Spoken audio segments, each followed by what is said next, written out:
What have you seen from these two in the first half? And I mean, we can even go back to last season. Well, they play a lot. They play a lot of minutes, and they drive offense. You're not going to play a lot if you're a liability. They have the puck. They create. They make four other guys on the ice better when they have it. I mean, Quinn Hughes isn't a prototypical defenseman as you would build it the way I came up playing hockey. He is just an absolute water bug. He's obviously a smart player where he can create, find space.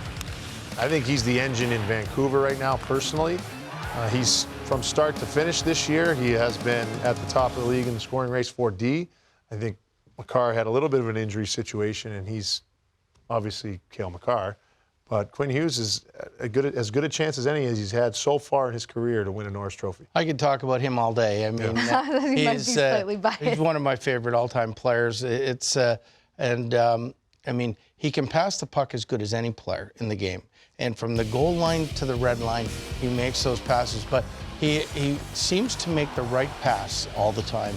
And I mean, I think when you're talking about players driving their team, you look at the difference between where Vancouver's been and where Vancouver is, and him being the driving force. That's why I'm giving the edge over Cale Makar. And I love Cale Makar because their numbers are almost identical. Right. But I mean, the distance that both these teams have had to come, I think Quinn has been a little bit more of a factor for it right now than Cale. Throwing these analytics at me right now. And oh, yeah. I'm not fully on board yet. Mike Kelly knows that. If you're watching at home, Brian Boyle is a big fan of advanced I watched the game. Analytics. And when he's on the ice. I like him. See, I knew you guys were going to vibe. He makes plays. And that's I don't know how far they are. Appreciate. And I don't know what they're called, but his team continues to have the puck. They advance zones, and they create offense. That's why we have full screens. You don't have to worry about it. What did you see on the ice from Cale Makar? Just the eye test. You don't have to bring any advanced This is insane. The guy is insane. He's like Nathan McKinnon. If you've never watched a hockey game before and you see number 8 on Colorado carrying the puck around, controlling the game, that guy stands out. He is so dynamic. His lateral movement and edge work are off the charts. He can pound the puck hard. He plays physical.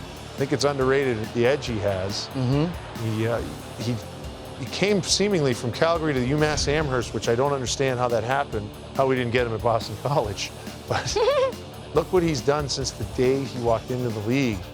And I think he scored a goal his first game in the playoffs. An incredible goal. Yeah. Like a pullback from the slot, inside edge turn. Like, it was incredible. What he can do laterally with the puck, how he can distribute, how he can make people miss.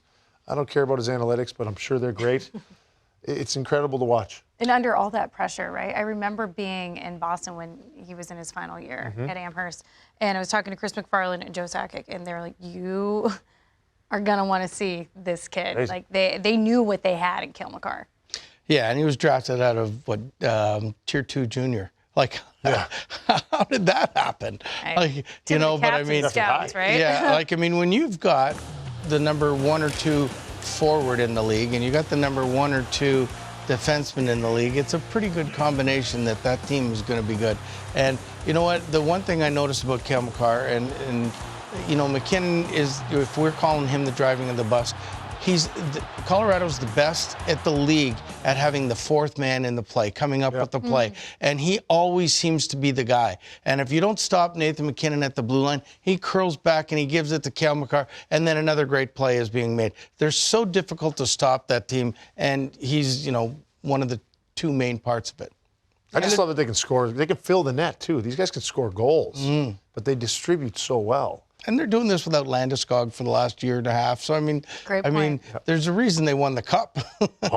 Yeah, it's that depth that we talked about so much previously, but you're right. It's almost an embarrassment of riches, and maybe that is why you give. There's so much talent. There's a lot of talent in Vancouver as well, but I guess if you're going to give an edge based on just sheer talent and what they're doing in order to drive their club, it could very well be Quinn Hughes. We'll see how that shakes out. Another guy that, in my opinion, is kind of flying under the radar for the Islanders is Noah Dobson. As you take a look at his first half stats, Coach, in my opinion, I think he needs more love. Well, he does. If it wasn't for those other 2 guys, he'd be getting an awful lot of love. There's Great 2 point. things that one, the Islanders are never noted for as an offensive team. And before this year, their power play last year was not very good.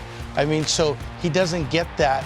It's a nice way to say it, but yeah. I'm trying to be nice, you know, but I mean, so I mean, and he doesn't get the flashy headlines that the other two guys get. But if you look at his numbers up there, I mean, again, where would the Islanders be without Noah Dobson? They'd be down the bottom. Great question. He's playing 26 minutes. He can defend. I really love his game, and you know, he's got 6 goals. Maybe if he has 10 goals, and that shouldn't matter. No. How he distributes is, again, on that power play has been fantastic. I mean, what he's able to do on a team that, again, historically hasn't scored a lot of goals. Now, the power play's been good this year. He's a plus player, and he plays a ton. And the team's doesn't really have a solidified playoff spot. It's not like they're running away with the division. They're scrapping and clawing and trying to stay in the mix. So what he's been able to do individually on that team speaks volumes. Yeah, and he's already at a career high in points, 52. And we still have So keep another going. half to play. You want to talk about some more dark horses here. Evan Bouchard and Victor Hedman, former teammate.